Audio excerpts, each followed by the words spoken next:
Hello, everyone. Good. Good morning. Good morning. I hope you all have had a fantastic morning so far and whatnot, or afternoon, or evening, wherever you all are.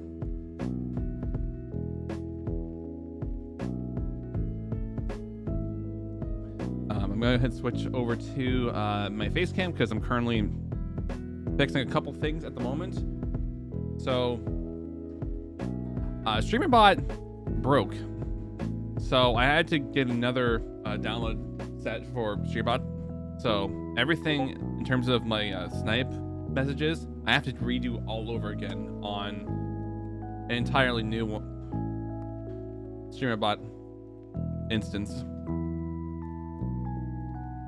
which really sucks because I've actually had fun using StreamBot before Windows decided to be Windows decided to be Windows and broke everything. So yeah, I have no words. I'll worry about setting it up like attaching it to the command later. I just want to get set so I can, so that way whenever I want to do more stuff. So Saribot's an entire or Twitch bot. Okay, it's a chat bot.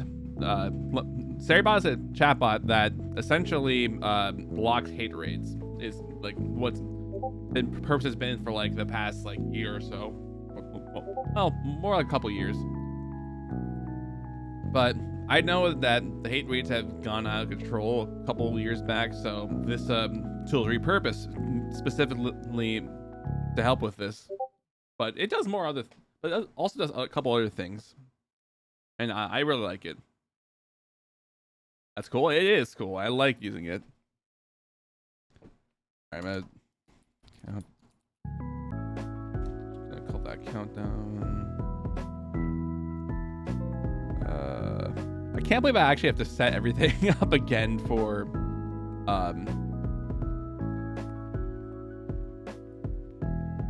the snipe countdown. It really sucks. Where is it? Sub actions core. Okay, there it is. Delay. All right. Okay. Delay for 1 second, and we can get a send message to chat.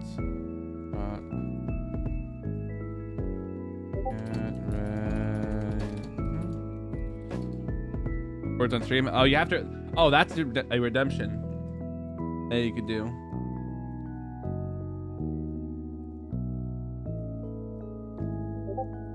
Did the thing not go through?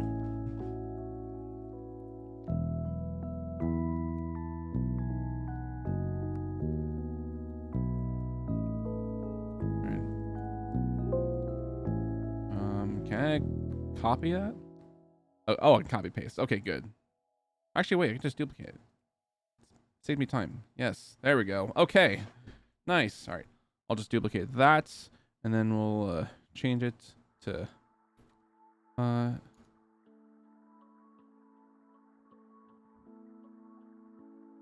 duplicate it. I'm gonna make this one 500. Oh, half a second. Duplicate. I'll just keep duplicating, and then we'll just move it up.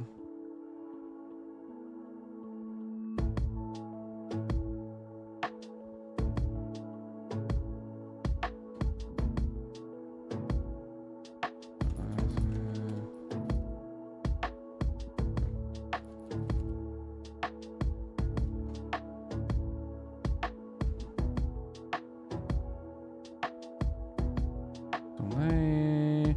Duplicate.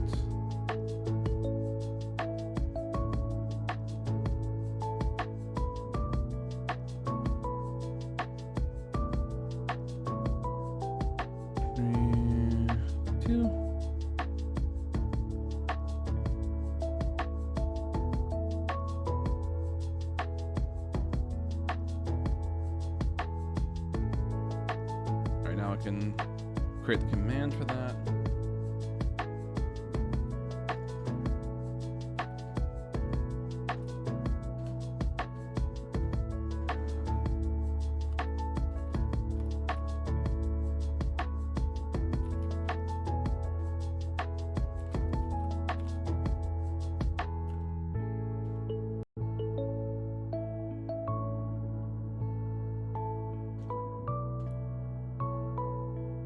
Okay, allow moderators, and then these are permissions.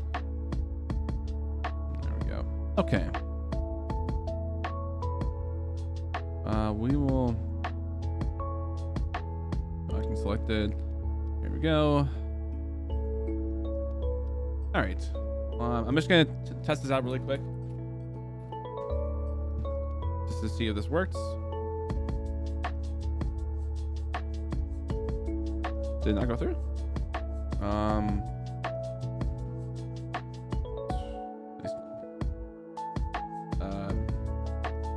What? I'll try. Just start. Let me see.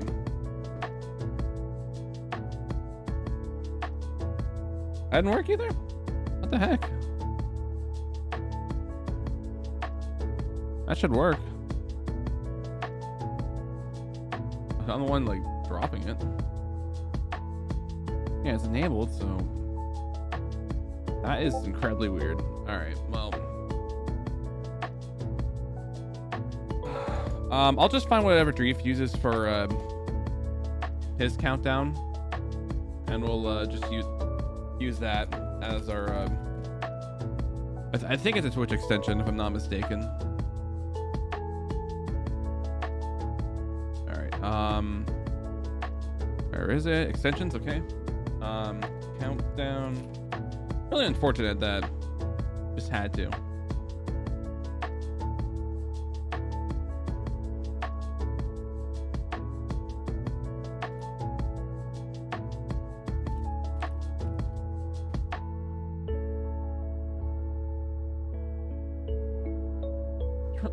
That's really unfortunate. I don't want. Yeah, it's enabled, so I don't. Actually, point Toratron. Oh, that's not the command. Or iSwitron. Oh, the command for I mean, if only Toratron wasn't, or iSwitron was the command. That'd be nice.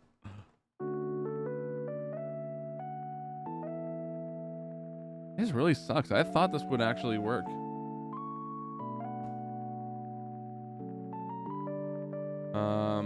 Global cooldown, 5 seconds, 5 seconds.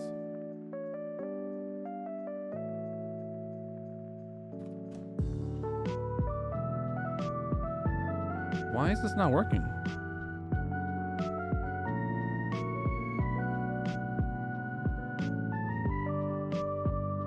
I'm so confused.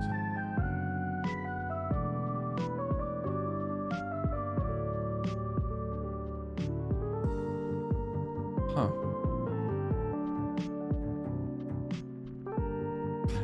Exclamation point. Oh yes, it's the best. The best iteration. Oh man, what is going? I'll just read the documentation really quick, and then if we can't figure this out, then we'll just get started with what we're doing today. Docs.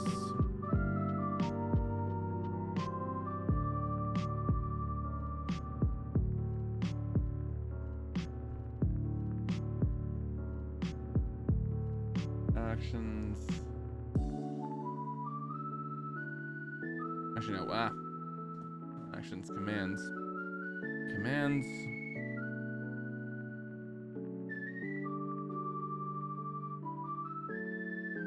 Oh, actually, what if I just like, instead of the commas, we just do one line for each?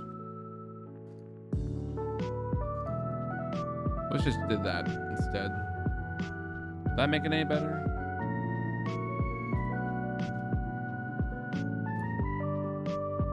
Did that work? Hey, there it goes. Okay, so I had to. Oh, that's too fast. Oh my goodness. All right, I'm slowing that down. All right, that's going back to 1 second, not 500, not a half a second. Wow.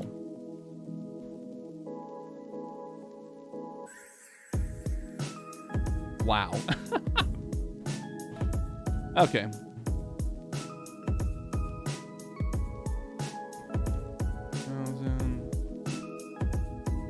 All right. Try this again.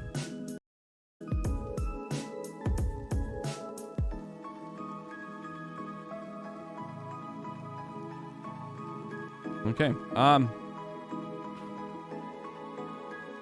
gonna make like the before the countdown like 2.5 seconds, so that way it's easier that way. Okay. All right. So the command works.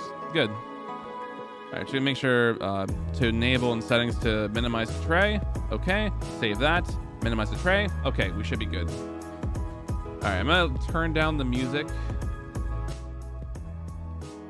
And also mute it because we are watching content today as the main thing. What we watched in the YouTube stream yesterday, if you haven't followed the YouTube, it should be exclamation point YouTube. Yep, there we go. Okay. We watched like a couple videos here and there, but the one I actually skipped out because I ran out of time because I was going to bed. Oh shit, now I closed it out. I have to reopen the tab. Damn it. All right. Okay, there we go. This video is brought to you by Factor. Okay. Okay, Saber, please. Okay, there we go. So, the one I didn't get a chance to watch was Saber Spark's video on Balto, the trilogy. I wanted to watch this, but like it was so long and it was so late at the time of that I was like, okay, I can't. So I decided to make this the ultimate, just like moment of like, okay, we're gonna do this as one of the first things, or if it has to be the last thing of the stream or something, because I do have to get some sort of lunch after I'm done streaming for the day. But I might do a night stream. I'm not totally sure. Also, we have a brand new video.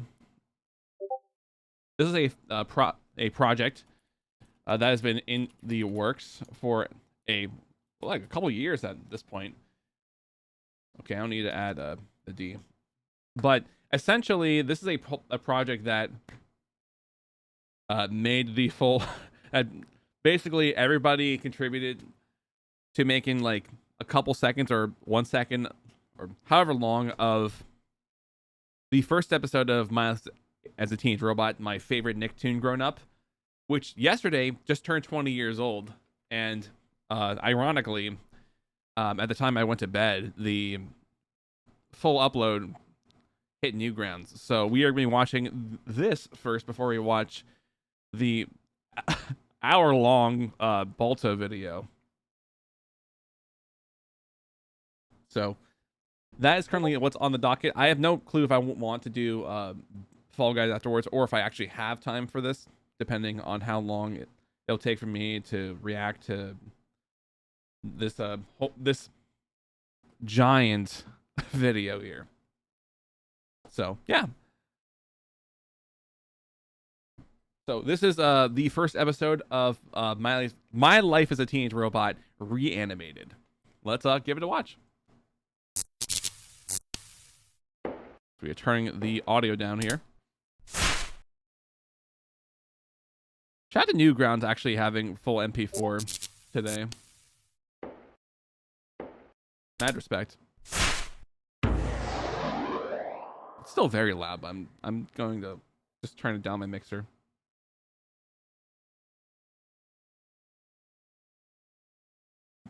Everything that's been remade from the ground up, including all audio tracks. Ooh. Okay.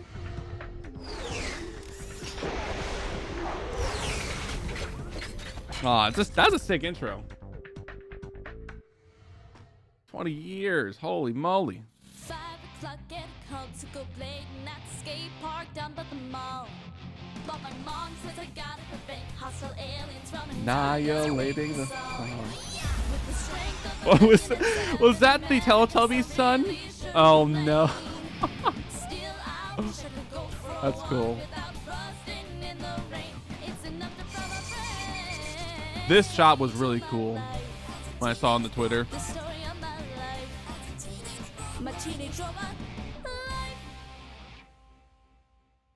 That was not bad of a cover.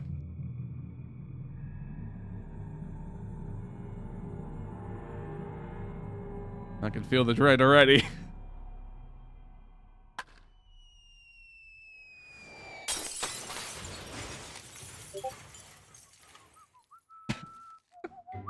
Brad saw that coming entirely.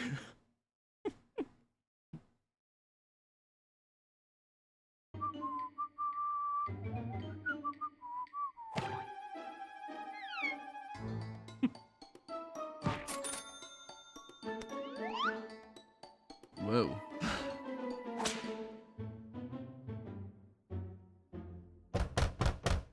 Oh, it's like a frame from like the show.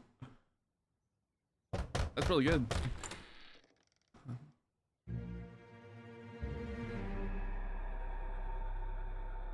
This was also a good shot.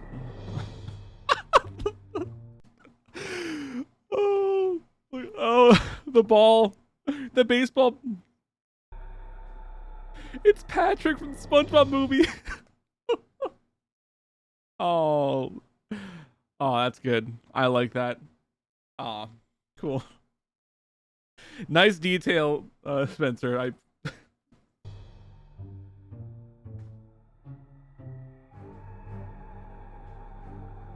All the disembodied robots. No.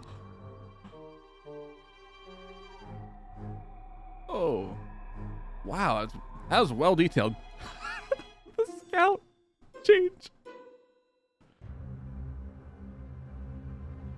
Oh man.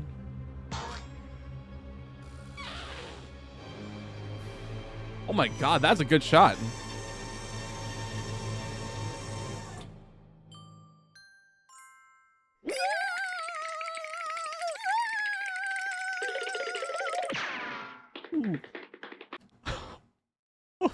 Robotnik.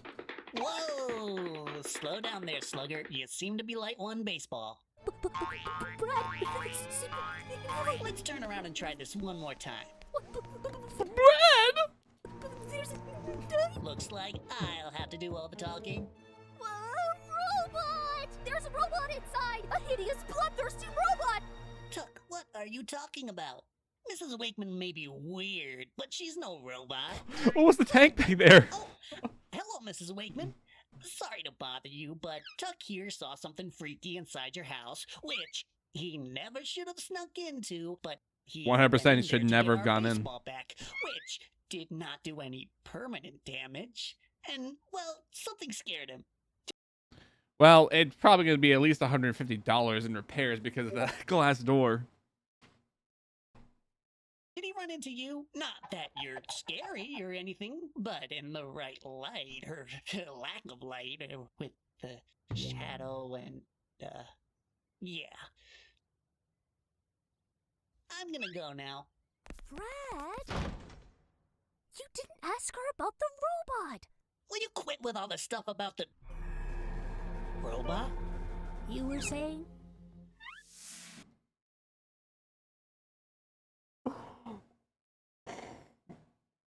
Family Guy already. Oh.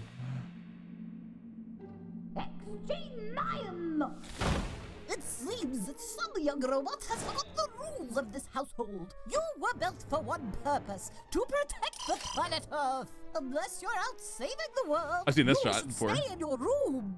You must avoid unnecessary contact with the human population. Woo. Oh, man.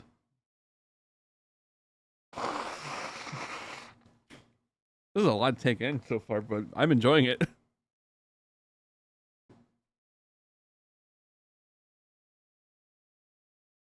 Especially teenagers. A brave little I toaster? make myself clear, XJ9. Jenny. What? Jenny! Call me Jenny! I changed my name to Jenny, remember?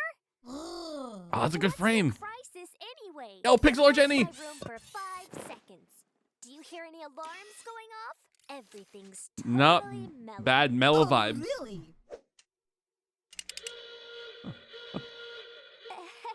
Gee, I wonder how that volume got turned down. Mickey Momo! The Ooh! meteor monitor detects a C-class particulate heading straight for the Earth. Big deal. You know how often that thing goes off? I could set my internal clock by it. These meteor thingies always burn up in the atmosphere. I go all the way to outer space, and all I end up saving the Earth from Is this. Zim? Oh, that's good. That's some good shade. So, for context, I'm gonna go back to this. I'm gonna go back to the frame because all I end up saving the that Earth is from so ironic. This. This is so ironic. So, back when Teenage Robot was on the air, and so was Zim. There was like a contest on Nickelodeon where viewers could vote for which show they wanted to go on first, either Teenage Robot or Zim.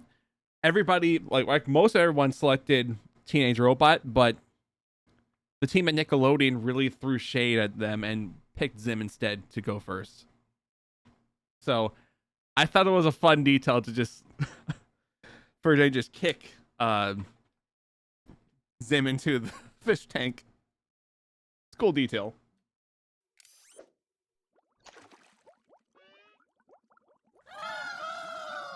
You never let me do anything but save the Earth.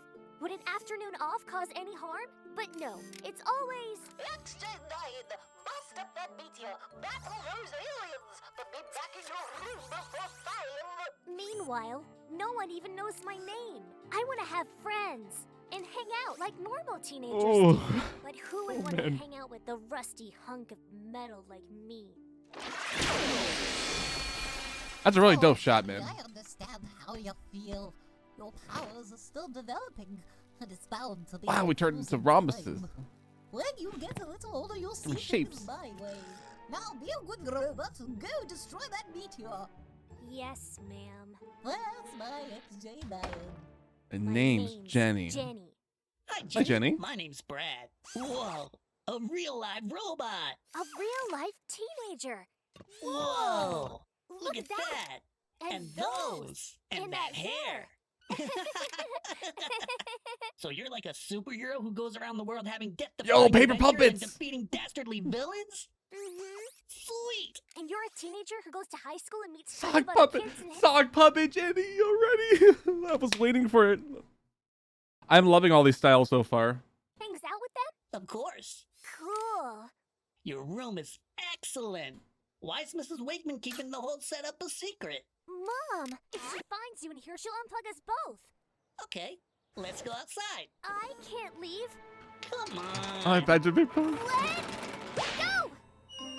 Ah! I love that detail. So that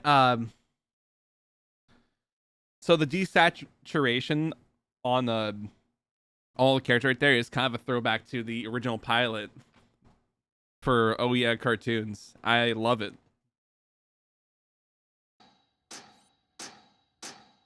Let go of my brother, robot! Don't stress it, Tuck. Jenny's cool. Kermit Brad. Hi, Kermit Brad. When did Brad turn into Deku from My Hero Academia? That's so good. Excuse me, we're talking about an evil robot cyborg, not Jenny. Guys? Not Jenny. I can't even do the the exaggerated animation very well from the original the original cut from the like a fully public pilot, not like the Oh Yeah cartoons version. I gotta get back now. But don't you want to... Hang out? Hang out? They wanna hang out? With me? Oh no, Oh, C-Class. these C-Class ones always burn up in the atmosphere. Oh no. Whoa. Let's hang out.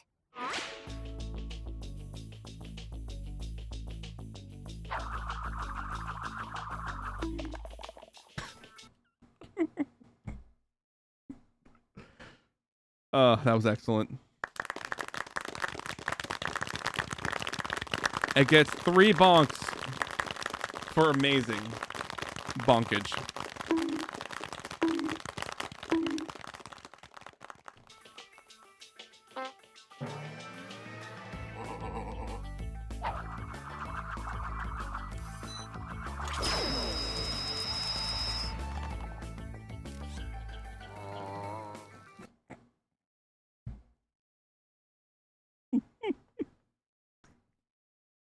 Tuck's an Angry Bird.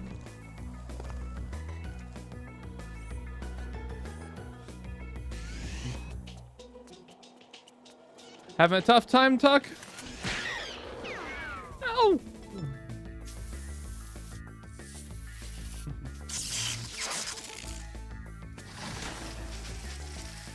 I love that shot. I forgot about that episode when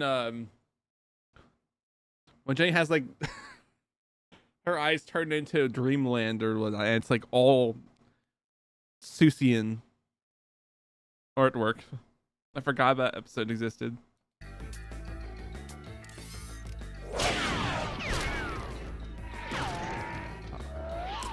Kid Cosmic shit.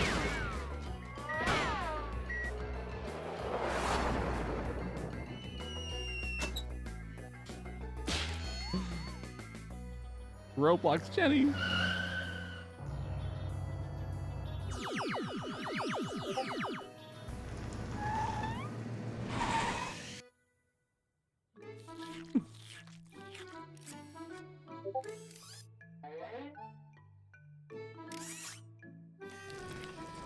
Oh, I just saw this shot on Twitter.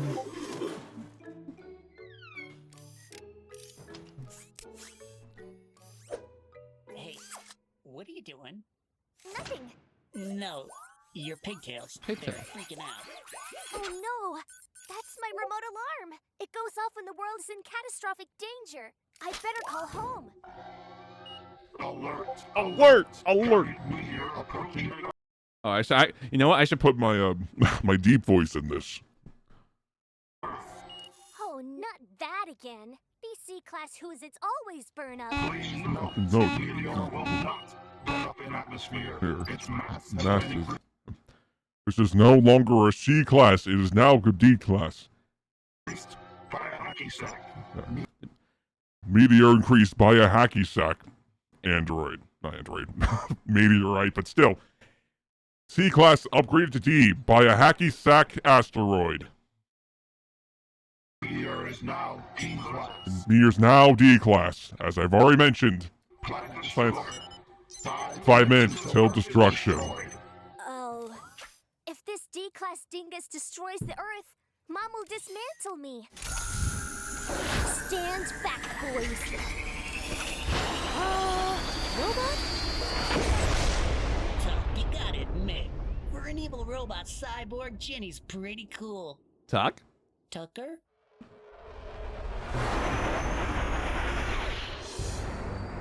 Alright, comes the space shots. There's a giant asteroid. This one was actually really cool when I saw it on Twitter. I'm glad it still made it in.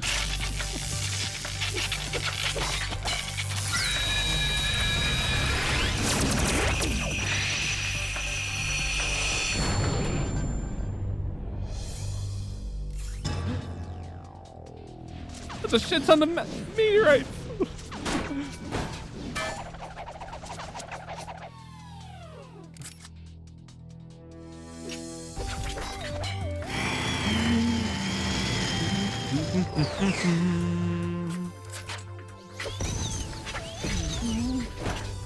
Yeah, there's the axe and chain.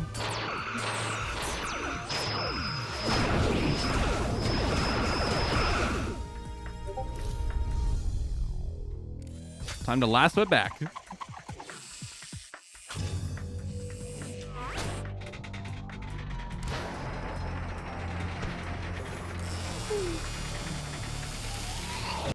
Always a small detail, even in the reanimated, just a small detail that I love is just the tiny fan on top of Jenny's head that just pops right out. This is just an additional boost to slowing the asteroid down.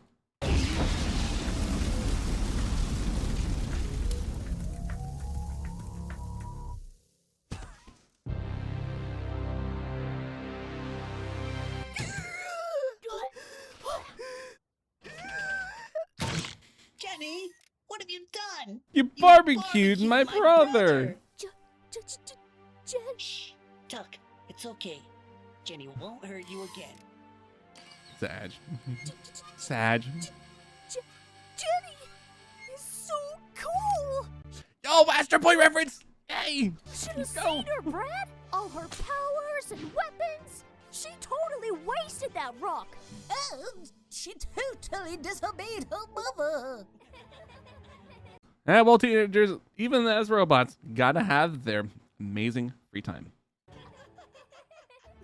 Well, she's already saved for work today. An afternoon off Afternoon off can't cause much can't harm. cause much harm. Oh, Minecraft.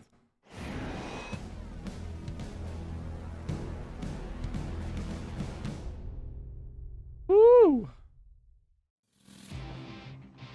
All right. Encore, encore. Yes, that was really good. I love that. I was so glad I followed the project on Twitter, which now it's X. Fuck that.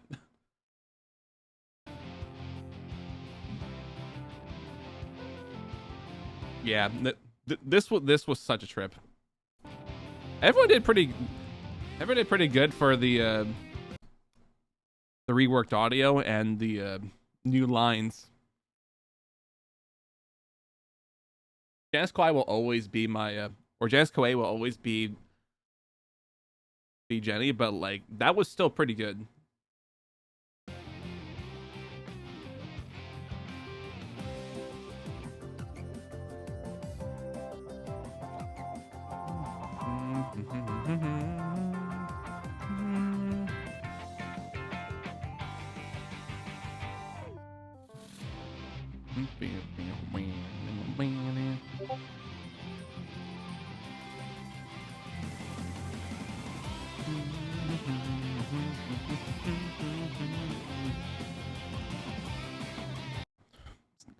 I feel like it's a crime to not release a HD Blu-ray for the 20th anniversary.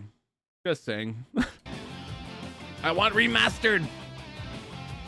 Plus, I want to have the full set, the full series. Even if it's 4:3, as long as it's like in high resolution, I'm all in for it.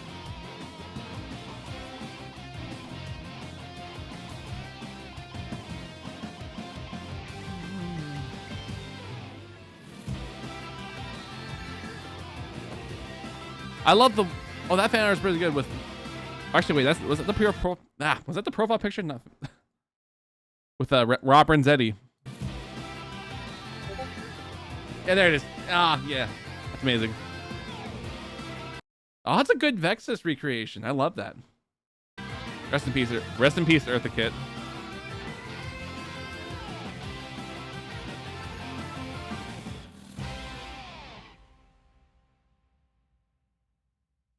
That was awesome.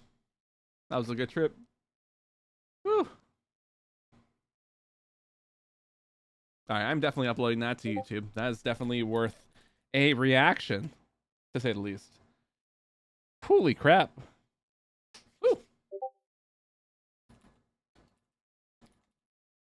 All right, there we go. Set that up.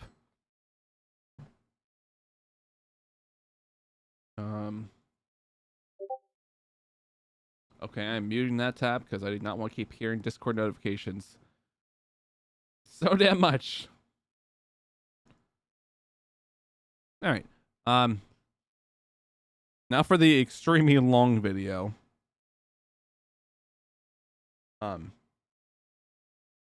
Which is about the Balto series. We might I don't know about this, if we'll be able to finish it. Oh, am I on the wrong? Okay, I'm on the right layout. So where's my sub goal? I'm gonna enter the follower goal. I don't know why it's still showing. It showed the sub goal. I mean, I definitely would love to get to 700 at some point, but not worry about that right now. I want to try getting the fun sub goals out of the way. Okay, where is my manage goals? Okay, end that. How did the goal end?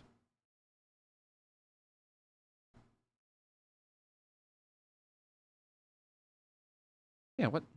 I'm gonna refresh it. I don't know why it's okay. There it goes. I'm like trying to get it to show. All right. Okay.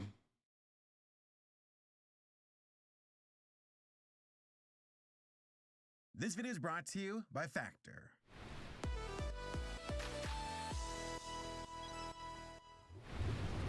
Balto, an animated movie based on the dramatic, true story events that took place in 1925. Teams of sled dogs raced against the clock, traveling across the harsh winter landscape of Alaska, carrying life-saving serum to the diphtheria-stricken town of Nome. Through a combination of the indomitable spirit of both man and canine, a relationship that is older than written history itself. Or so we say. Courageous sled dog teams were able to save the children of Nome, with Balto becoming a hero, an icon, and a legend. And 80 years later, this happened. Now, how can you help me find my daughter? Easy, by giving... Was that Liam Neeson in the screen cap? you a little push.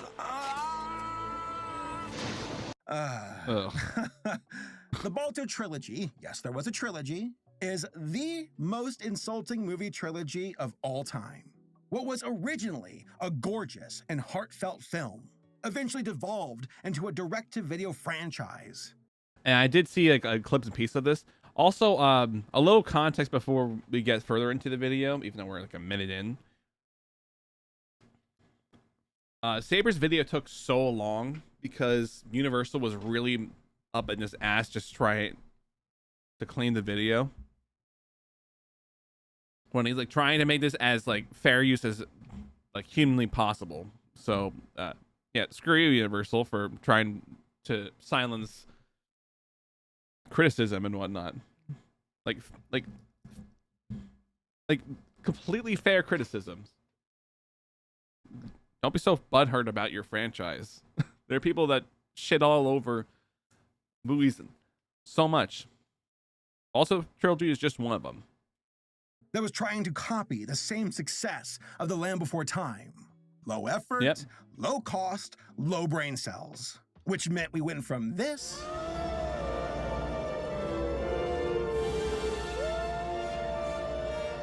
to this. You cannot see I'm taking personal bath here.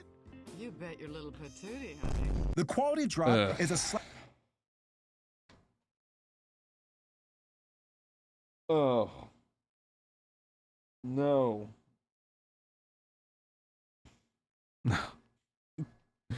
If only I had that sound clip from a SpongeBob movie. My eyes just would be the sound clip.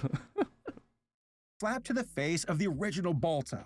Like, it is genuinely sad to see that film get dragged through the mud because of these sequels. Yep.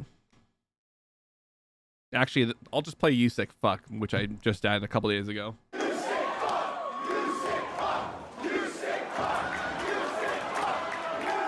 That's directed towards you, Universal. You sick fucks.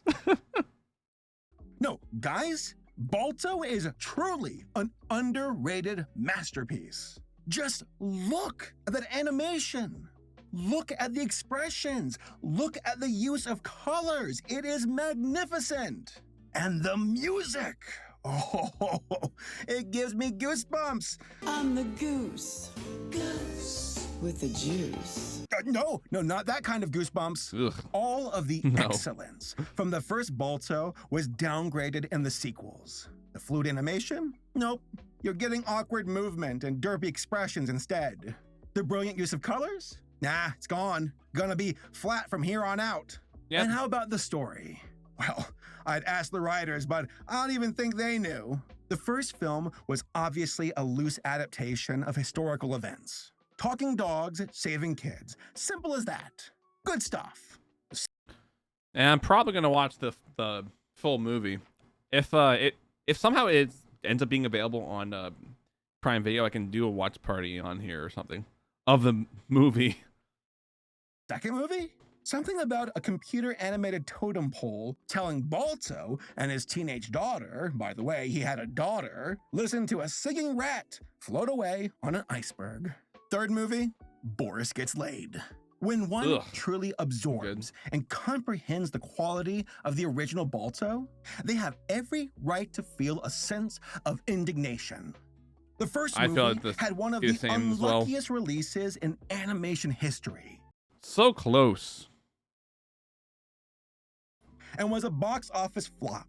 And then it was unceremoniously taken on a franchise joyride that had no vision or genuine care. It was just a soulless cash grab that led to the creation of one of the weirdest and most insulting trilogies ever made. It's abhorrent, it's terrible, and I won't stand for it. I probably won't stand for it too, given how long this video is going to be.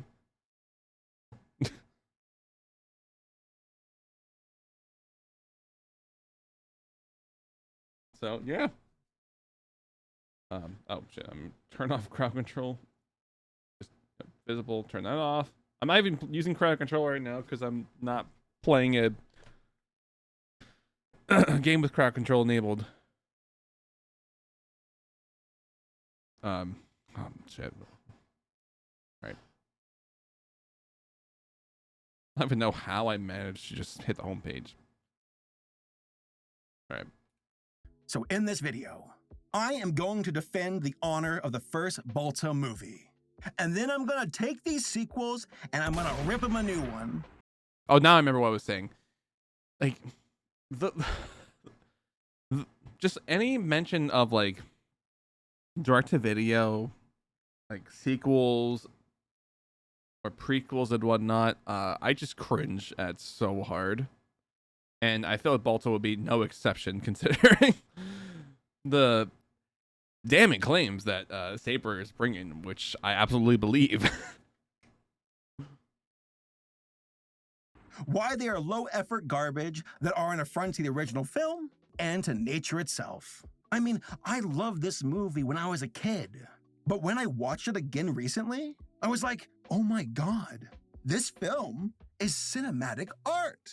But then I watched the sequels right after, and yeah.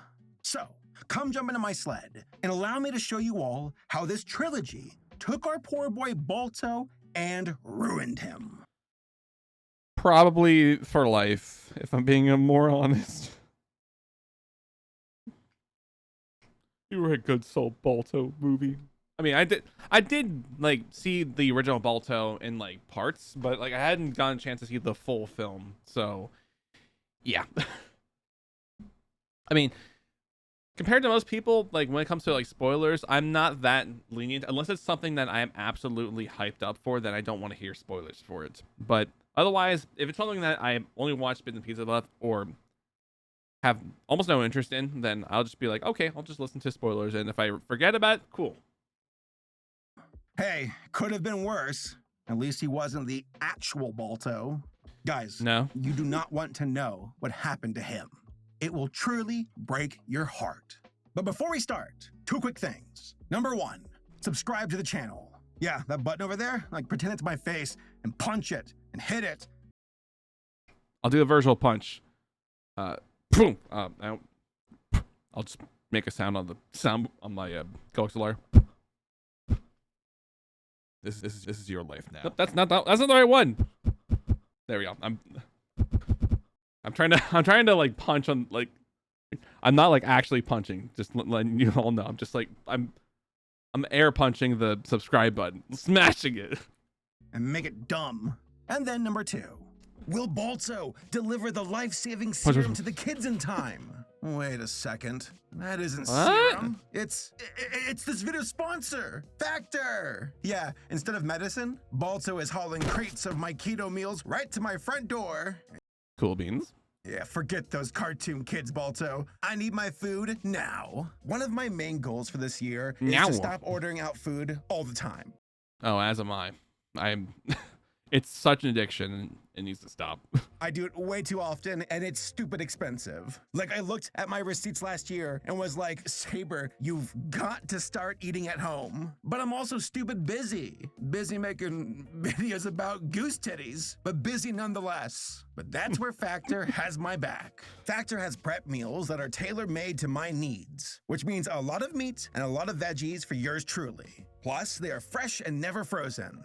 Literally today, I was like, dang, I don't know what I want for dinner. I don't have time to like make anything. And I walked downstairs and I saw my Factor delivery right outside my door. And I was like, yes, yes. And I totally I'll play the yes. Yes. Yeah. destroyed 2 trays of queso fundido. Yeah! I said that right? Fundido was fun for me to eat, I'll tell you that. Like, I didn't even record myself eating the grub for this video. I was just that hungry. I also love how much variety Factor includes with their meals. From That's awesome. Mexican to Italian to Alaskan. I made that last part up. I'm sorry, Balto. But hey, Man, you have some of my burger. Man, if only there were Alaskan meals. So head to factor75.com or click the link below and use code SABERSPARK40 to get 40% off your first Factor box. I highly recommend Factor. Go hit them up today. Hey, maybe someday Factor will even have a goose option.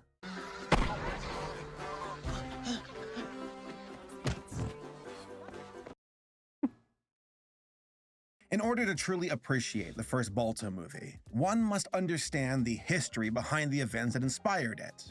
Now, I know that most people are at least somewhat familiar with the serum run, but oh my God. The drama behind this stuff would make YouTube beef look insignificant by comparison. Like, if this happened nowadays, I could totally see Critical covering the subject. This dumb dog named Balto stole all the glory from this actual dog who carried the serum run to the children up in Nome, Alaska. That's about it. See ya. But real talk, the actual story is... That's almost spot on. Except it's actually a little bit more like this. I mean, that's just the best I can probably do. So, fuck me. Fuck us both at this point. But, no, that's about it. Nuts and honestly heartbreaking, and might even make a person dislike the original Balto for taking such liberties with historical events. But I will leave that to you to decide. Also, a huge shout out to Rishi here for helping me to research this video in general, but especially with the history portion. Yeah, I think... Sorry, I'm trying to remember what the fuck am I talking about? Whatnot. Oh yeah, I'm starting to remember. I'm starting to remember now. I forgot. Saber has a second channel called, like, was it Saber Spark like Watches or something? I'll just call it Saber Spark Watches if I don't remember what it is. It might be highlights. I don't know, but I know essentially the two of them both. Let's use this ad for now. The two of them both watch movies on that, like both the two of them through live stream will both watch and talk about movies and whatnot. Like a lot of animated movies, of course. So yeah, definitely recommend them and the two of them both up on the secondary channel over there. We both got a Great copy content. of The Cruelest Miles by Gay and Lanny Salisbury, which is an in-depth biography about the events surrounding the Serum Run. Rishi read it, and I looked at the cover. So I'm going to get her help here to help me to explain things. On that note, let's go. Mush! Let's go indeed. All right. All right, lay down some history, Rishi. Move out! Setting: Nome, Alaska, 1925. An isolated town near the Arctic Circle, with a population of around 1,400 people. The temperature? Cold as balls, dropping as low as -50 degrees Fahrenheit. Ooh. Needless to say, the town people were made of tough stuff. But an outbreak of diphtheria turned their world upside down. Oof. Now, you may be asking yourself right now, what exactly is diphtheria? Well, it is a horrifying bacterial infection that clogs the windpipe of its victims, causing them to literally suffocate to death, which is why the illness was nicknamed the Strangler. And the main victims of said illness in Nome? Children. Oh. It was a soul-crushing situation. Little ones gasping for air as their parents would watch on in horror. But there was hope. An antitoxin serum that could cure the infection, but it could only arrive by sled dog. And that is where Balto, our wolf hybrid hero, single-handedly overcame the elements and saved the town. Actually, Balto was never a wolf. Yes, he was. They said he was a half wolf, half dog in the movie. They made it up. Balto was a pure Siberian husky and was deemed not suitable to even be a racing dog. Instead, he worked as a freighting dog and was just one of the many who helped to carry the serum to the town of Nome. Wait, so you're telling me Shit. that Balto did not live on the outskirts of town in a boat with a Russian goose? No, I don't think that was gonna be the case. But like, I felt like I would have half believed it. Yeah, no. Balto actually belonged to a Norwegian man named Leonard Seppala, a well-seasoned musher and dog breeder. Gunnar Kassen, also a Norwegian, came to Alaska to mine for gold and paid to lease Seppala's dogs to go on supply runs. While they weren't working together, Balto was like a pet to Kassen, So much Norse mythology in the modern setting. Holy shit. and the two were close. Kassen was not as experienced as the other mushers, but he was very capable of driving a dog team. So not a wolf, but a husky. One who was involved in the Serum Run. The children of the town were on death's doorstep, and the only viable option to transport the antitoxin was via dog sled, due to a severe blizzard that made travel by air or boat impossible. The plan was for the serum to be delivered by rail to Nanana, where the first sled dog team would meet up and start the 674-mile journey across the Iditarod Trail. A relay of 20 teams consisting of 150 husky dogs were gathered to wait at checkpoints to pass off the serum to the next team as quickly as possible. Holy shit. I mean, these days we do have like cars and like emergency vehicles, so that way people need to be lifted to the hospital and whatnot. For like especially a serious viral infection or bacterial infection like that. So yeah, there's a just wow. All right, I'm gonna go. I'm gonna go get my lunch set up. We're gonna continue watching this, obviously. But if I run out of time, then we will finish it up on the next stream, probably on the YouTube. If I'm being honest, if we are doing a YouTube stream tonight, I'll let y'all know. Or if we do another Twitch stream, but more than likely, I'm gonna move it to the YouTube because that's where I originally was supposed to start it, but I ran out of time. So yeah, and also, the the ad's about to start, so I might as well let the ad break go and do its thing. So that way we can get onto the rest of this. So yeah, all right. Be right back so I can get started making the lunch and enjoy the ad break, everyone.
Alrighty, let's get back into this. I also made some coffee, and I did a bit of the hydration. I don't have a cup of water, but I did hydrate a little bit. So, yeah. So, get back into it. Oh, wrong tab. I had it on my player on Twitch. Despite the vicious winter storm at the time, nobody withdrew from the relay because everyone understood how truly desperate the situation was. That's right. It was a true testament to the capacity of the human and canine spirit. Word of the epidemic had spread to the rest of the United States, and soon everyone was rooting for the 20 mushers and their dogs to deliver the life-saving medicine. As they should. The serum was delivered to Nome in a miraculous 5.5 days, and the children were saved. And that is when the drama started. Turns out that Balto was given virtually all the credit, because he was one of the 2 main sled dogs on the final part of the race to Nome. So when journalists needed a hero celebrity, they went with him. Wow. And let's just say that there was another dog and his master who were more deserving of that credit. Oof. The aforementioned Leonard Seppala and his prize pup, Togo, the unsung heroes of the Serum Run. Balto might not have been a wolf hybrid, but he did get a statue in his honor in Central Park, as the movie mentioned. Okay. And this really frustrated Seppala. Leonard Seppala was known as the greatest Alaskan musher of his era. Due to his experience, he volunteered to cross the most dangerous part of the journey. His pup Togo was 12 years old at the time of the run, and he was Seppala's prized sled dog. He considered him to be the ideal husky specimen for his lightness, speed, and durability. That, quote, the relationship was based on friendship as much as on partnership and mutual need. One does not speak of one without mention of the other, end quote. Seppala traveled 170 miles from Nome to Shaktoolik, then 91 miles to deliver the serum to Golovin, the longest distance in the whole run. In total, wow, that's very long. Holy shit. He traveled 261 miles for the whole relay, while the rest of the teams went an average of 30 miles. Seppala saw the musher, Henry Ivanhoff, stopped on the trail and struggling with his dogs, but he had no intention of delaying his journey. Ivanhoff had to cry out after Seppala as he drove by, "The serum, I have it here!" The two nearly missed each other. Most notably, Seppala took a dangerous shortcut across the frozen ice of the Norton Sound. Ooh. Yeah, no. An inlet of the Bering Sea, which ended up saving a full day of travel. He had crossed this inlet before, and it was extremely risky. That, quote, in the dark, and negative 85 below temperatures with wind chill, Seppala could not see or hear the cracking ice and was dependent on Togo, end quote. Ultimately, they made it across the sound safely, passed on the serum to the next musher and Golovin.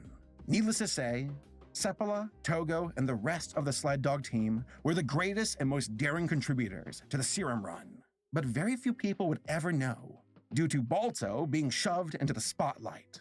But if anything, Balto's newfound fame would be a tragic curse. Like Rishi, didn't he get stuffed and tossed in some museum in Ohio? Yeah, but there's more to it than that. Ooh.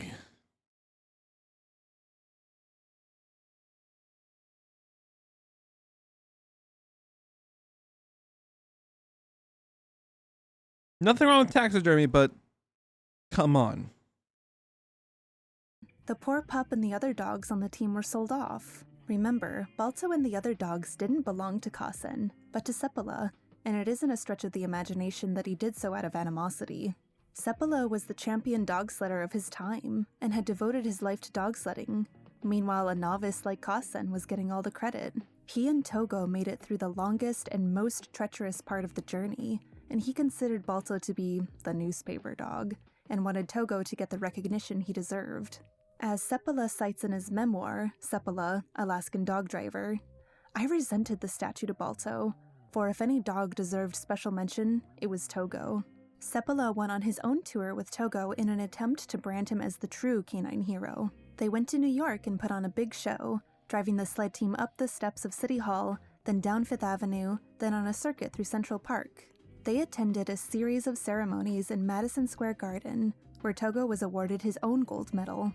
Eventually, Togo got his own statue in New York City's Seaward Park in 2001, and his own Disney Plus movie adaptation in 2019. Oh, Yeah, nice. the one with Willem Dafoe. Legit great casting. He even looks like Seppala. Walter really did do all of that, didn't he, Grandma? Oh, yes, sweetheart, he really did. What?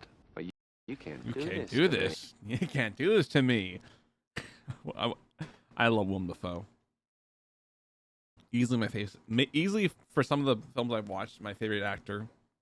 You know how much I sacrificed? Oh, yeah. The heartbreaking stuff. Brace yourself, folks. So Balto and the team were sold off to a man named Saul Lesser, who then sold the dogs to Sam Houston. The poor pups were put up for display in a dime museum in LA's red light district. People came into the storefront, paid a dime, and looked at the live attractions, usually featuring other oddities, like some kind of freak show at the time. The dogs were chained to the walls as a sideshow and sat there for months, neglected and sick with mange. Miraculously, none of them died while living under these conditions. In 1927, a businessman from Cleveland, Ohio, named George Kimball, happened to buy admission to the Dime Museum and discovered the heroic dogs. Appalled by their inhumane treatment, Kimball asked Houston what it would cost to buy the entire team, and was told that it would take $2,000, roughly around $34,000 in today's valuation. Cleveland launched a citywide campaign to raise the money. Thousands of citizens contributed whatever they could, even children donating their milk money to save Balto. In record time, they had raised more than enough money to rescue the dogs. The dogs were shipped to Ohio, where a crowd of about 15,000 people were waiting to see them as they pulled a sled across the streets of downtown Cleveland. Damn. The city built the dogs their own special half-moon-shaped enclosure in the Cleveland Zoo, where they could live the rest of their lives in peace. They were like the beloved pets of the entire city of Cleveland, though the enclosure itself and the location was not ideal. Balto lived his remaining 6 years at the zoo until he was eventually put to sleep due to his failing health. His body was mounted and put on display at the Cleveland Museum of Natural History, where he remains to this day. It's truly sad how Balto and his doggy teammates were mistreated after their heroic contribution to the serum run. Yes, Togo and Seppala were the unsung heroes, but that does not mean that Balto and Carson did not do their part. There was even a moment where Carson nearly lost the serum in blinding snow due to the wind shears blowing over his sled. He dug with his bare hands and fortunately found the serum and avoided catastrophe. Carson's niece once asked him to tell her the true story of Balto. When prompted, he replied, quote, "I'm going to tell you this once, and only once. If it wasn't for Balto, I would not be alive today." End quote. Aside from that, Carson never spoke of Balto or the serum run ever again. But the question remains, whatever happened to Seppala and Togo, Rishi? Well, Togo fathered many puppies and lived his remaining years peacefully in Poland Spring, Maine, where he was put to sleep at the age of 16 in 1933. After his death, he was also mounted. Today, the mounted skin is on display at the Iditarod Trail Sled Dog Race Headquarters Museum in Wasilla, Alaska. And guess what?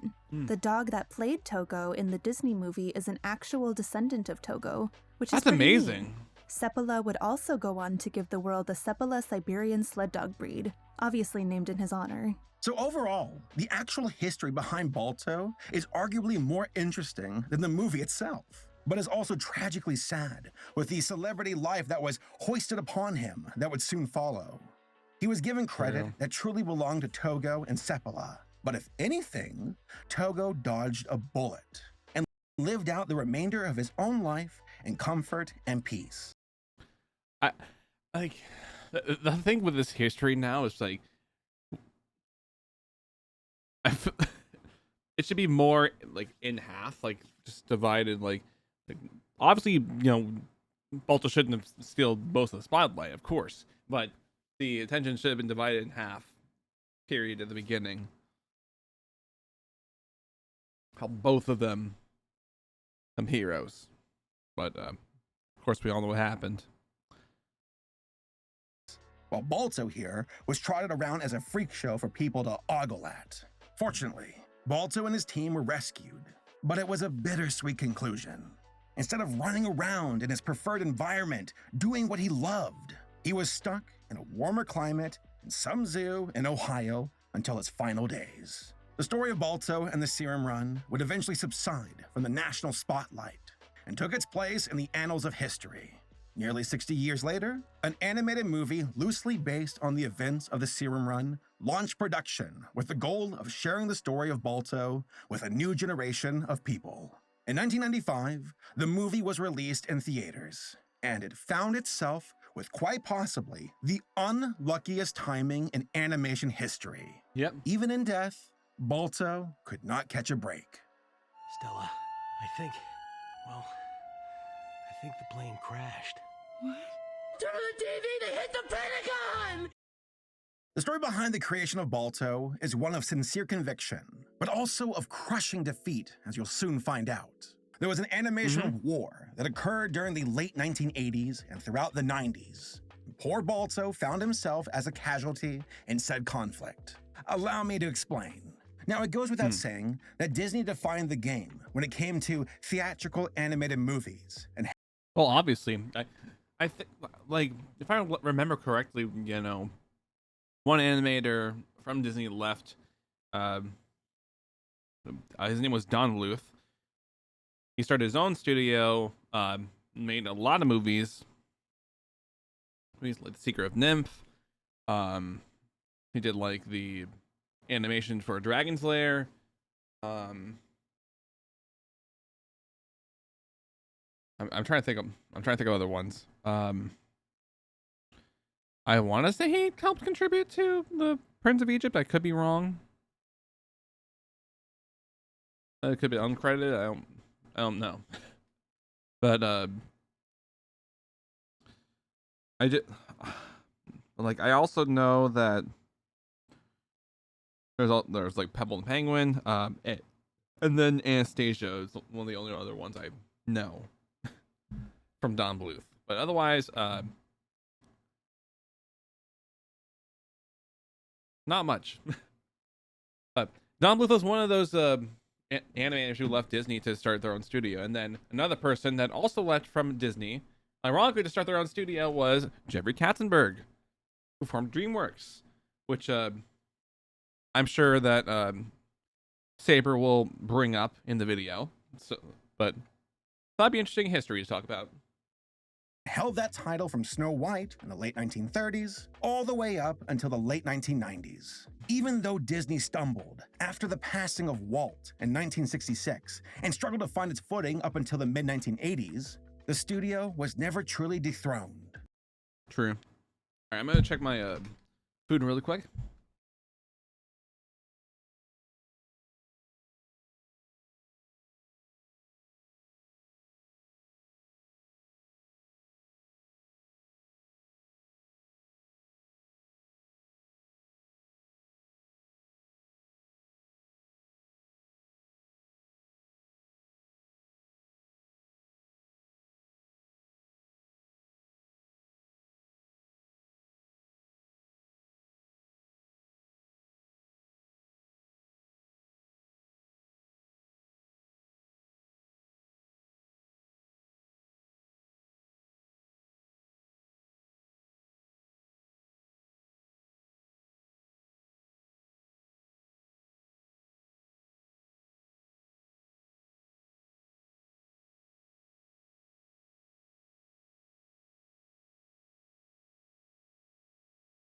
All right, I realized that I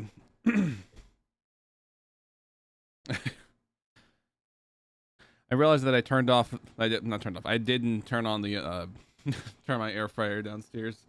So, sorry about that, but lunch is now cooking. But it was challenged. Enter Don Bluth, an I mentioned this Disney animator who left the studio in 1979, along with nearly a dozen other animators. Oh yeah, All Dogs Go to Heaven. I forgot that other one. I remember watching it growing up. In an effort to launch his own company to rival Disney. Needless to say, there was some bad blood. as Don would go on to create his own films to directly challenge the mouse. But in 1984, some gas was dumped on that fire with the arrival of Steven Spielberg. Yeah. Spielberg's reputation precedes him, and the guy has massive respect for animation. That's why I'm so in love with the Disney animators, why I think animation is the father of cinema, live action cinema. Because they have to have in their mind a clear picture of how a chipmunk rolls over in the snow. They got to know what each side of that chipmunk looks like. And they don't build chipmunks and roll them over in fake snow. They have to use their imaginations and paint these things 12 cells a second. And how the fur moves and how the wind's blowing. And it's just, that's why I think all directors should be animators first. Now, Spielberg has a checkered past with Disney. In the late 1980s, he helped them on Who Framed Roger Rabbit. But 2 years beforehand, he was teaming up with Don Bluth to create An American Tail. But lines in the sand would become more defined as time went on. Spielberg would eventually part ways with Don over creative differences and launched his own animation studio, Amblimation. No doubt, Spielberg saw Disney's success with The Little Mermaid and wanted a piece of the action and kicked Don to the side. In 1989, Amblimation was officially founded as a subsidiary of Amblin Entertainment. In a joint effort with Universal Studios, 3 productions were simultaneously launched: Fievel Goes West, We're Back, and Balto. Enter Simon Wells, the director of the film. Like a lot of people, I'd been in Central Park and I'd seen this statue, and it's a statue of a husky dog, and I was wondering why it was there in amongst all these statues of dignitaries and famous people. And I never knew. And then I received a copy of this outline for a script based upon the Serum Run in 1925. And then also the fact that it was based upon a true story of saving children's lives just made it film we had to make. We went along to Stephen and said, we have to make this movie. Unfortunately, Stephen agreed with us. Simon and his team knew of the historical significance of Balto and the Serum Run, though obviously some creative liberties were taken while adapting said events. This is a film inspired by true events, rather than an accurate depiction. In actuality, Balto does not have wolf blood. Balto did not endure the worst part of the relay. And shockingly, Balto can't talk. Yep. Did that dog just say hi? The plot of Balto is simple. An outcast who is discriminated against for being a dog-wolf hybrid, and how he does not fit in with the other dogs in Nome. While delivering the life-saving serum, the sled dog team becomes lost, and only Balto can find them and lead them home.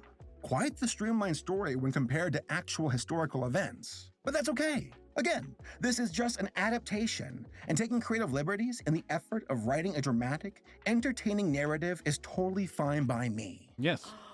I'm speechless. Just don't fucking milk it. That's what it is. But here we are with a 97-minute video on why the Balto trilogy is anus. The movie was written by Cliff Ruby and Elena Lesser, with the two also working on the screenplay alongside David Stephen Cohen and Roger S.H. Schulman.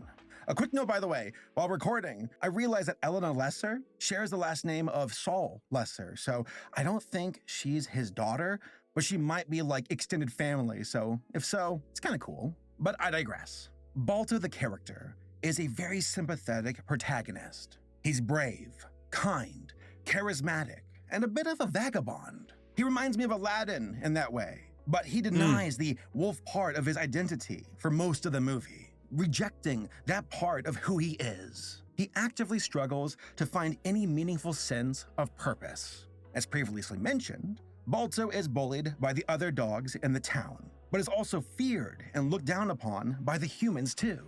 The stigma against wolves is a very important plot point in the story, as Balto is seen as dangerous, unreliable, and wild, which isn't true to his character. But we also see Balto initially hesitate to accept the wolf side of his identity. We chose to make him a half dog, half wolf, and at first he's denying the wolf part of his character, and eventually realizes that it is this very wolf part of him that is going to be how he succeeds in the end. The main antagonist of our film, who fans the flames of Balto's insecurities, is Steel, the lead dog of the sled dog team. The town praises Steel, And the guy totally has an ego for it. He's selfish, pompous, and somewhat of a furry version of Gaston. Oh, Balto. I've got a message for your mother. But what truly makes him evil Oy. That line. is how he does not care about saving the kids. All he cares about is the glory. In the movie, Steele and his team get lost, and Steele himself does not know what to do and is frozen in fear. Balto comes to the rescue, but Steele refuses to let Balto help. They fight, Balto wins, and Steele runs back to town, but not before sabotaging Balto's marks on the trees so he could find his way home. That's right, Steele was like, screw these kids and my team and my owner. I can't let Balto get home. Run it this way. How about over here? Move wrong way. He is very much so the opposite of Balto in design, status, demeanor, and motivations. He's a good antagonist to root against, and a very bad dog. Ha, bad dog, no treats for you. Also, his expressions and exaggerated movements are off the charts. Every scene with him is both hilarious and intimidating. I believe it. Back. I'm gonna fold you 5 ways and leave you for a cat toy. Side character 6 ways to Sunday. Oh man. Oh man, this is good.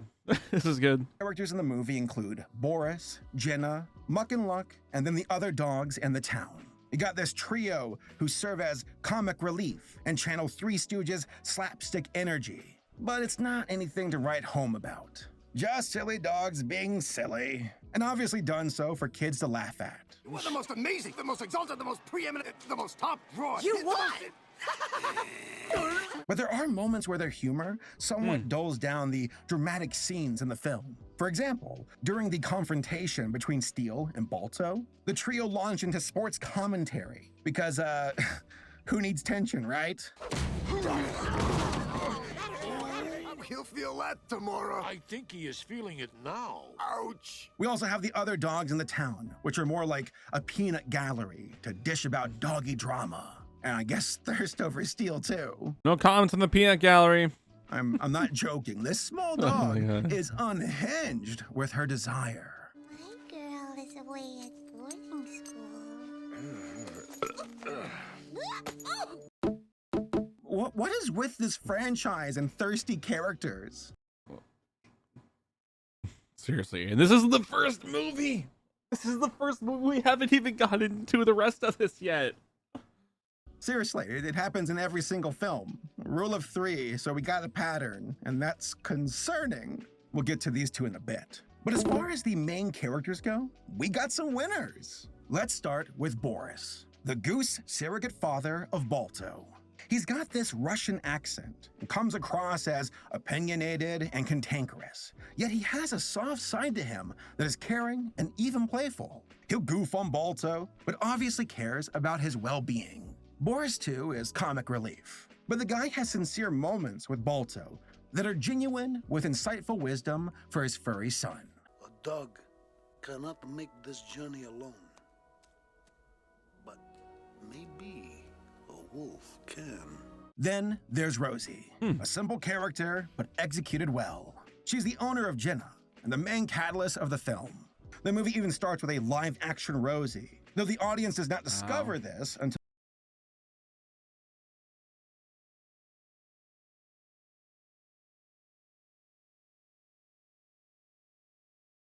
the end of the movie. By the way, Rosie, you gotta give me your skin moisturizing routine because you look great for an 80-year-old. Seriously, that's good. That is amazing. Now that really was in the middle of nowhere. Rosie is the conduit to convey the life-threatening stakes of the town. That many other kids are facing the same fate. That this once energetic and sweet kid has been laid low and faces death if left untreated. Also, Rosie is the only human in town who showed affection and kindness to Balto, which comes back into play later on this film. What what a crazy thing to do. Just to show off to a pretty girl. Then there's Muck and Luck, the polar bears who are just comic relief. They're probably the weakest part of the film, but at least the way they're animated is really fun. I guess they saved Balto from drowning, so, there's that. Oh, and also, they're both voiced by Phil Collins, which is wow, that's amazing. Like hysterical. Oh, the shame of the polar bear who fears the water. No wonder we are shunned by our fellow bear. Woe is us. It's what he said. All right, I'm gonna go get my food and go eat. I'm gonna throw in another ad break on here so I can do just that. Then after I go finish eating, we'll stop. Let me just see like the. Oh wait, and I want to see the segments. Okay, all right. So at that mark, we'll stop right there, so we can end the stream, and then we'll get to the next segment for the next time we watch this. Well, for the YouTube stream. So yeah, we'll watch the rest of this on the YouTube. So yeah, all right. Ad break and to go eat and what? Okay, I'm sorry, I lost the words. All right, I'll see you out the ad break and whatnot. So BRB. Oh, there you go.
Alrighty, let's get back into this video. Ooh.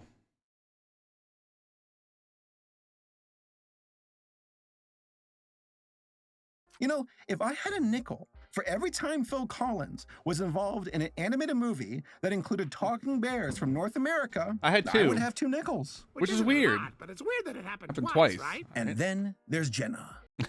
It's weird that it happened twice. Balto's love interest, but she is far from being your cliche damsel in distress. Jenna is sweet, loyal, and actually has a lot of agency for a love interest. She has great chemistry with Balto too, and it's refreshing to start the movie with them actually knowing each other. We get to watch their love and loyalty to each other bloom throughout the story, which feels organic and rewarding.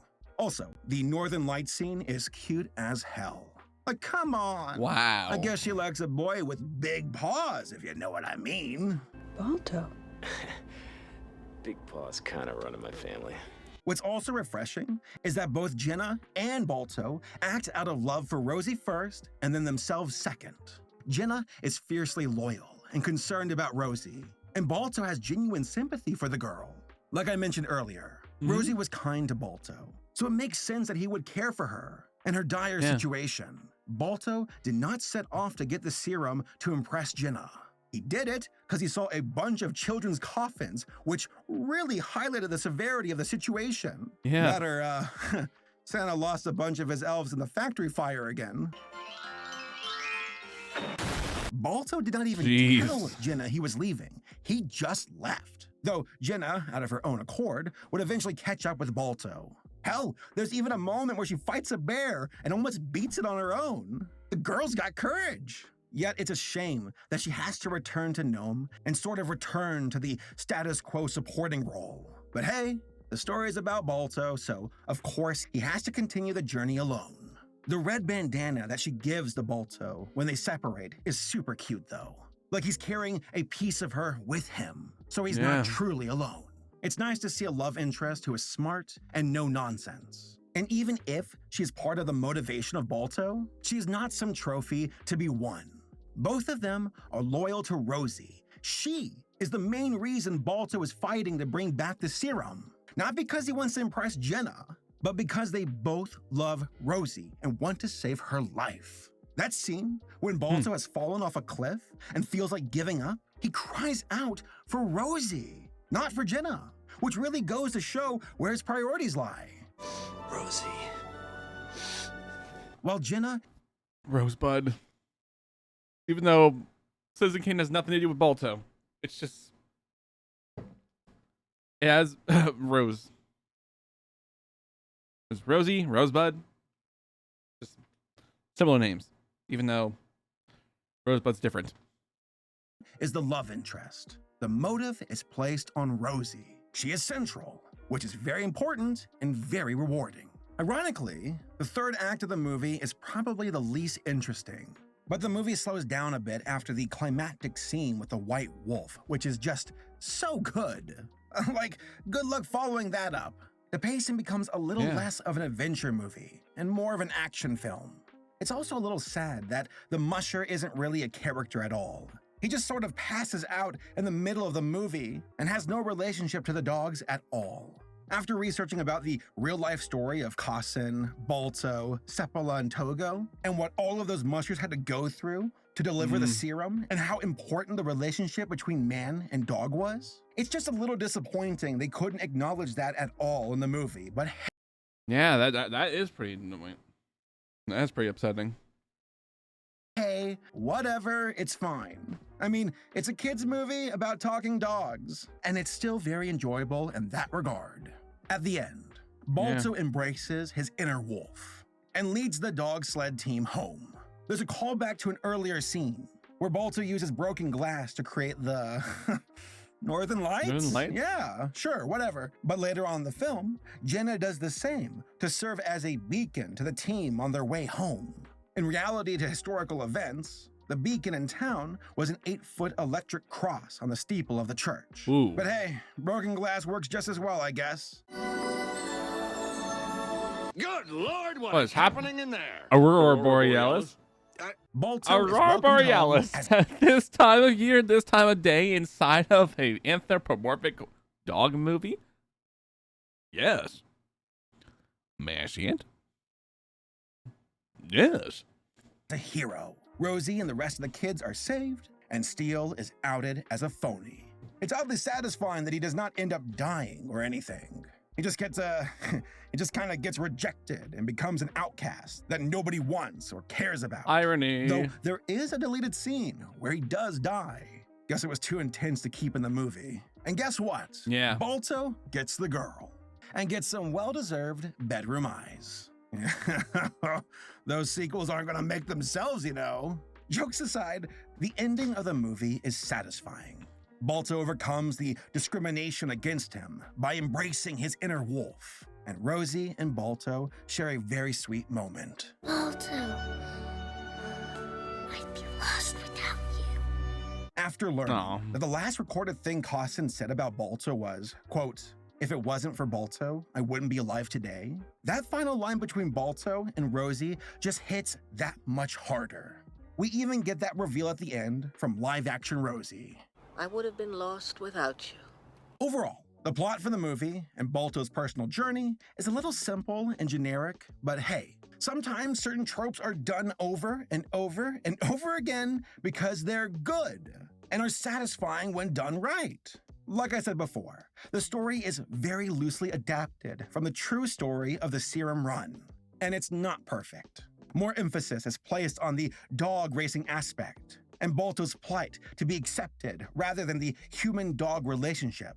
But again, that was a creative choice, and it works well enough, though I do wish they put more emphasis on how severe diphtheria was. I didn't realize the reason time was so of the essence was because Rosie was slowly choking to death. I thought she just had a little cough and that was it.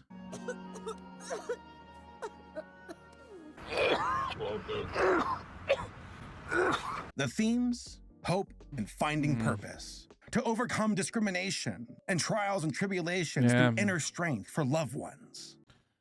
Well, I mean, now that it's piqued my interest a bit more, I probably will actually watch the movie. The character arcs? Good. But the heritage of the wolf scene in particular knocked it out of the park. It is legit the best part of the movie, and is especially enhanced by the music. Nobody but James Horner could have magnified the emotional significance of this scene so perfectly. Rest in peace, you beautiful soul, James.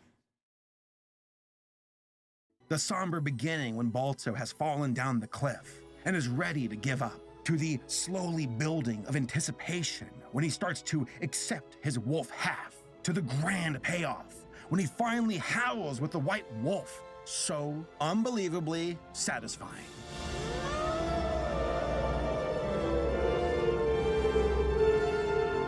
Like, I wish I had the proper words to convey how beautifully crafted the score is. The main theme is so gorgeous and nostalgic and always tugs at my heartstrings. The beautiful use of strings and winds and brass adds so much weight to so many of the scenes. The musical compositions build up so much emotion and complement the story.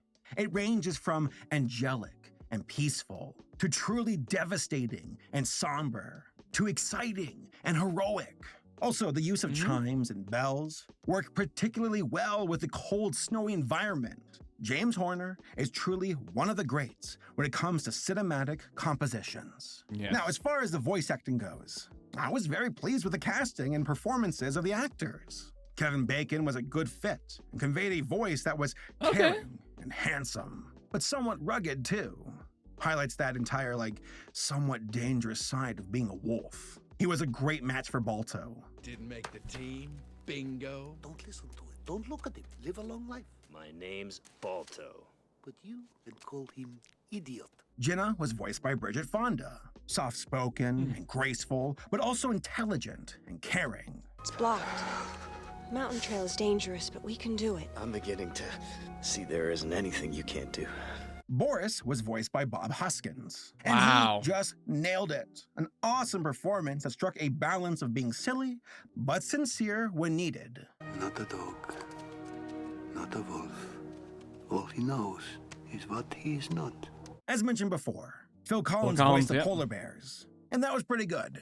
But Jim Cummings really brought it with his performance as Steel. Apparently, Brendan Fraser was going to be the voice, as the director thought that Brendan could lend a sports jock energy to the character. But Spielberg was like, no, embrace the evil of the character.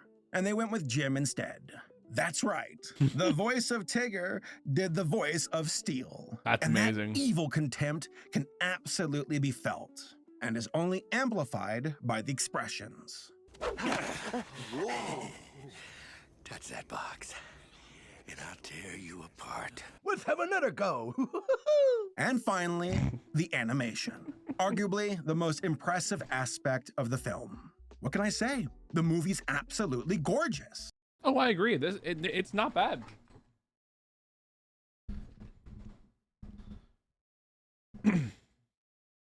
For like a newer studio that Spielberg was able to form to get into the animation game, yeah, I have to say it's really good.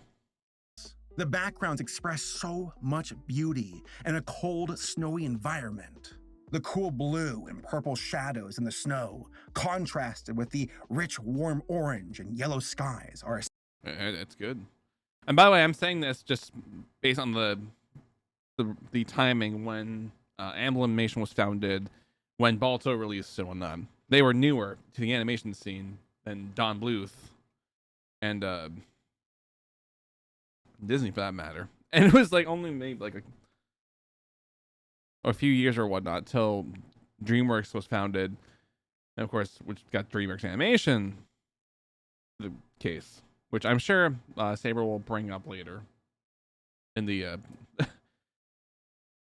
the direct-to-video sequels. especially stirring. They often highlight this contrast of complementary colors, especially blue and yellow. Everything is by design. But the most important elements are always symbolized by color. Yellow, Balto's eyes, the lantern illuminating the container of antitoxin serum, warmth, hope, the light and the darkness, endurance, emotion. Red, specifically saved for Jenna and Rosie, Balto's motivations, duty, passion, love, courage, urgency, home.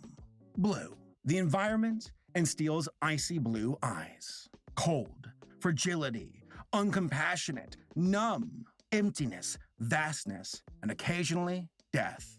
Just fantastic use of color to enhance the story across the board. And boy, are these oil-painted backgrounds incredible. Speaking of colors, this movie was colored via digital cutting-edge technology with a mouse. Oh, those poor artists. And here I thought that Balto suffered the most. They also used digital effects to create snow, which was a very new technique at the time. And I gotta say, it holds up quite well. But one of the most outstanding elements of the animation was the character designs. The artist took special consideration in this arena, knowing that the film would be more impactful if the dogs looked and moved like actual dogs. In an effort to create an accurate portrayal of their canine characters, the studio brought in huskies to observe and study for references. That legit must have been the best day at the studio. And I bet you all those artists were just covered in fur afterwards. Of course, these fictional characters crossed over into the realm of anthropomorphism and required dynamic expressions to convey their emotions, since the rest of their body was limited. We made Balto's eyes bigger because a lot of him is about emotion, about what he's thinking. So because he didn't have actual hands as such, he has paws, he had to walk on 4 legs. We find that we had to make his eyes bigger so that the audience could read his emotions, right away. Jenna's design in particular was inspired and very satisfying. She has this beautiful, sleek design with a very unique face. I love her thick eyebrows and the little notch at her forehead. Oh, and get this, the animators use Audrey Hepburn as a reference for Jenna's facial features. Oh, that's cool. Nice. I've been looking through a lot of photographs to kind of have an idea for expressions, and then I stumbled on some pictures of Audrey Hepburn, who had these beautiful eyebrows and the eyes just really, stick out as a very main feature. But what makes Jenna really stand out is her red color palette. Same for Rosie too. Like I said before, these two characters are unique because they are different from the rest of the town. The only ones in Nome to show any kind of kindness towards Balto, and the warm red colors reflect that. Just a cool attention to detail. I love when a design choice can tell you so much about a character without needing to say anything at all. True.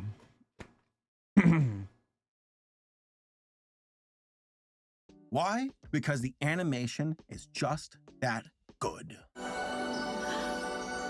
Too good.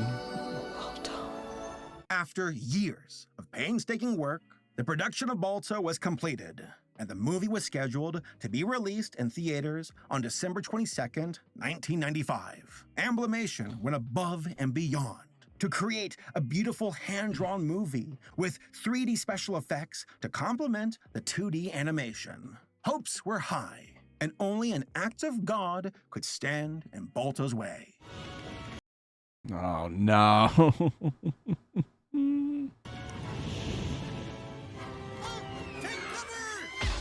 Oh, Balto, you never stood a chance. Like, talk about an impossible act to follow. Toy Story, the movie that redefined theatrical animation and ushered in a 3D era that still rules to this very day. And poor Balto was the first 2D animated film to follow it up in theaters. Talk about terrible timing, and said bad luck was reflected in the box office. Balto cost $31 million to make, but only made around $11 million back. Add on the cost for marketing, and Balto was a box office flop.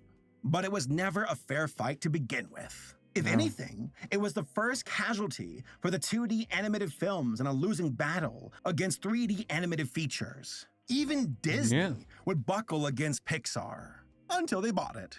As far as critics go, the general consensus for Balto was, meh, just meh.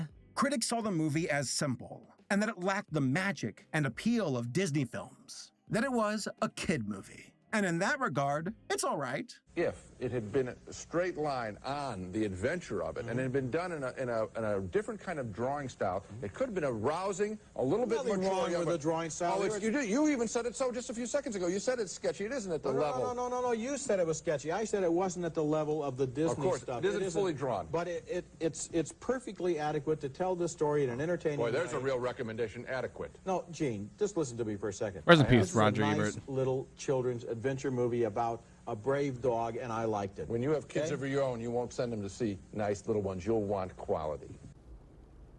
You're lying. I feel like so much. You're lying.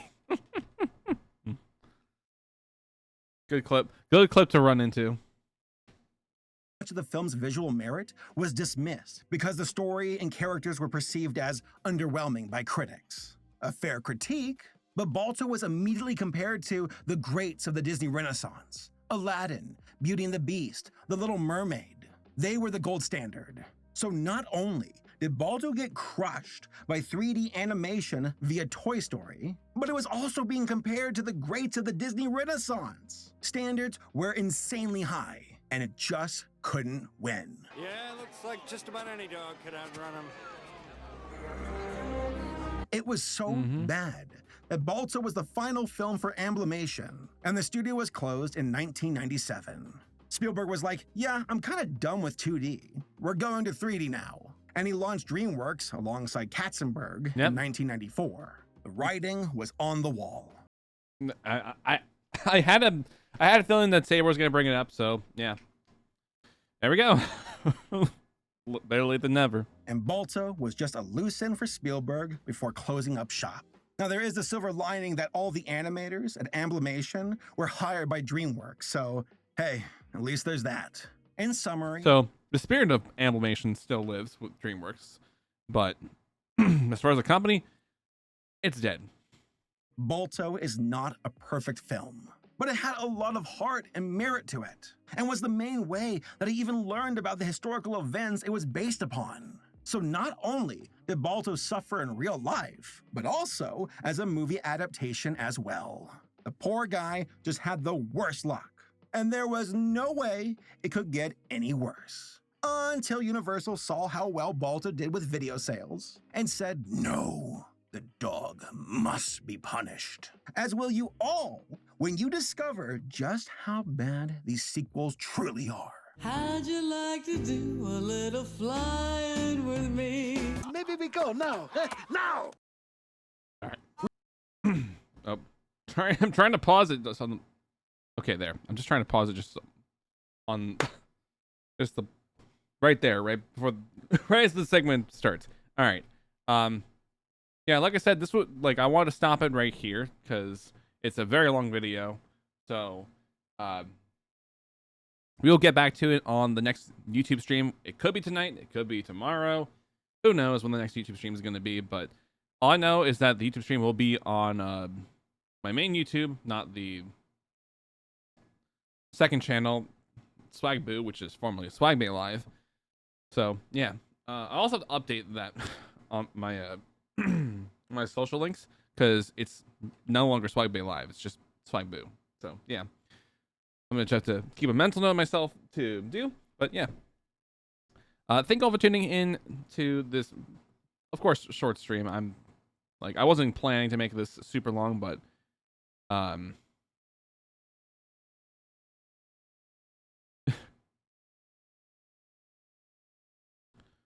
but at least I got a good amount of time put into it because doing a 90-minute stream just doesn't feel right compared to just doing a 2-hour doing a 2-hour stream, and I prefer 2 hours.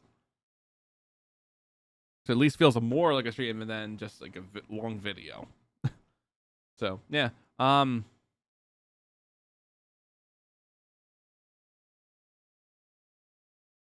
so I'm gonna figure out who I want to send y'all over to. I'll also throw the marker in. So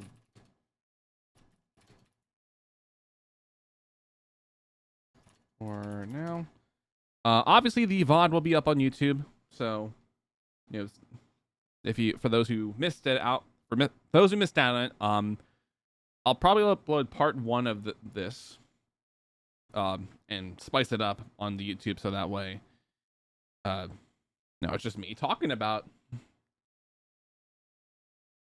the film, just talking about the histories and whatnot, because that's what we do with reaction content properly. You focus mainly on your reaction, not on the video. That's not what people are going on to your channel are for. But then again, occasionally I'll upload a full unedited highlight. Oh, poof! Oh wow, that actually got me. But thank you, Oof the Blob, for following the channel. I'm so sorry with the timing, Blob. We are currently ending the stream, but I will be on tomorrow evening on the Twitch, most likely. So stay tuned for that. I do have the exclamation point Discord, so I'll type that in chat. Exclamation point Discord if you want to stay up to date with with stream. No, it's fine. Need sleep anyway. All right, well, enjoy the rest, Bob. Thank you again, though. Appreciate it. Of course, exchange point socials. If you want to know where else I am, which also includes the YouTube, the Instagram. I also have to update that link because it's no longer Swag Bay Live. It's just it's my other socials link. It's from my Twitter bio. So yeah, and of course, last but not least, exclamation point VODs, where all the VODs for the channel go up. So I'm gonna go ahead and let's see if we who we can find to raid. If we can do a possible raid.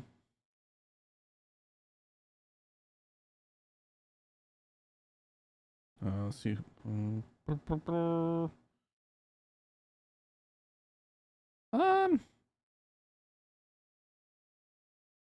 know what? I haven't rated Lemon in a while, so I'll send y'all over to Lemon. They are currently doing some rock band.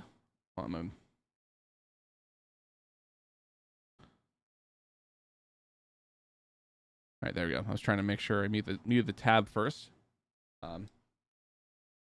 before muting my desktop audio. They are, like I said, they are playing Rock Band. So if you love cool peeps out there doing fun content and whatnot, Lem is a cool person to hang around. They occasionally play Fortnite, but do like a lot of like fun stuff like marbles on stream. I wonder if I can get them hooked onto Party Animals when that releases. So yeah, I can't believe it. 49 more days until Party Animals releases for Windows and Xbox. It's gonna be pretty nice. Well, Steam more or less, but it's also on Xbox, and it should be cross-play. So yeah, there's that. All right, rate message for those who want to know. It's just gonna be iSwagLove, or if you don't have the emote, you can just use the default Twitch Love emote. So enjoy the raid, and I will see you all probably tomorrow evening. I'm trying the best I can to stay with the schedule. Anyways, I'll make sure I go before the countdown ends. So, all right, bye everyone.